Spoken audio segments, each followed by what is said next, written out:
Энэ ч олголттой газар юм уу? Хотын төв дараа ингээд ийм шараатай ийм цам хугацаанд Орчин суугчдын бариулт бүгд нэг 12 орон суугчдын бариулт гэсэн. нэг давхруудад тавхар оронд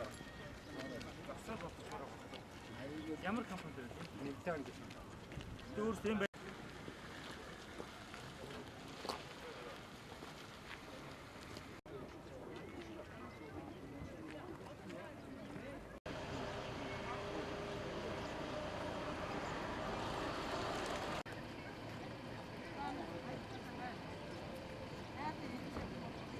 Эхний ээлжинд бол 85 байршил дээр бол зам талбайг хаасан ийм судалгаа харагдсан. Бид нар мэдээлэл бол өгсөн байгаа. Дараагийн шалбар арга хэмжээнүүд аваад сая хотын дарга явж ирсэн газрууд дээр болон өөрийнхөө одоо эзэмшижсэн газруудаас илүү сонголт тавьсан газрууд нийт 330 гаруй ийм байршил байна.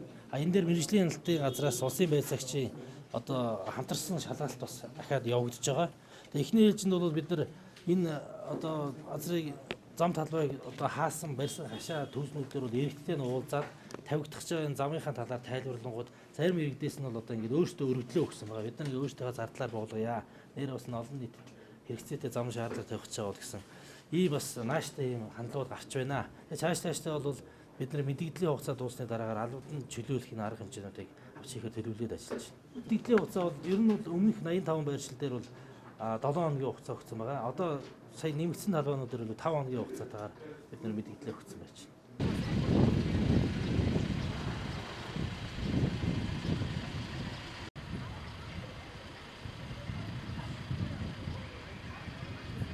Тэгээ Нийслэл Улаанбаатар хотод өнөөдөр эзэмшил эрхийнхаа одоо эрхээс хэтрүүлэн одоо хашаа хассан аж ахуйн нэгж байгууллага иргэдийн тоо бол нийтдээ 340 гарчаад байгаа. Тэгэхээр бид энэ 341 аж ахуйн нэгж иргэдэд одоо мэдээлэл хөрвүүлээд хугацаатаа бол албан шаардлага 5 хоногийн хугацаанд өгж байгаа. Энэ хугацаанд одоо тэр өөрөөр хэлбэл одоо нийслэлийн засаг даргын захирамж болон дүүрэн засаг даргын захирамжаар олгогдсон газараас илүү хашиж байгаа байхгүй. Нэг аж ахуйн нэгжид 2 га газар өгөхөд одоо 3 га газар болго хашдаг. Эсвэл нэг 300 м талбай өгөхөд 700 м болго хашдаг. Тэрийг бол иргэд гаднаас нь харахад бол энэ үнэхээр одоо зөвшөөрөлтэй талбай юм болоо гэж ойлгоод байдаг. Гэтэл тэр нь ямар ч зөвшөөрөл байхгүй.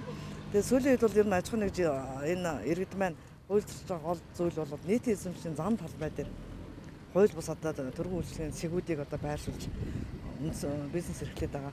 Тэгэхээр энийг бол нийслэлийн мэргэжлийн хяналтын газраас ялангуяа газрын зөвшөөрлгүй тэгээд олгогдсон газраас хэтрүүлж одоо хассан ийм газруудыг ямар ч гэсэн 4 сард багтаад бид энэ 341 газрын одоо хашааг бол яг байгаа стандартын хэмжээнд татуулах арга хэмжээ зохион байгуулах чинь. За ингээд хэрвээ ингээд хугацаанд албан шаардлагын хугацаанд татахгүй бол бид нар төрийн зардлаар одоо тухайн хашааг буулгаж татаад дараа нь тухайн одоо буруутай этгээдэд бол хуулийн хариуцлага оногдуулж тухайн зардлыг төлөвлөх арга хэмжээ авах гэж байна.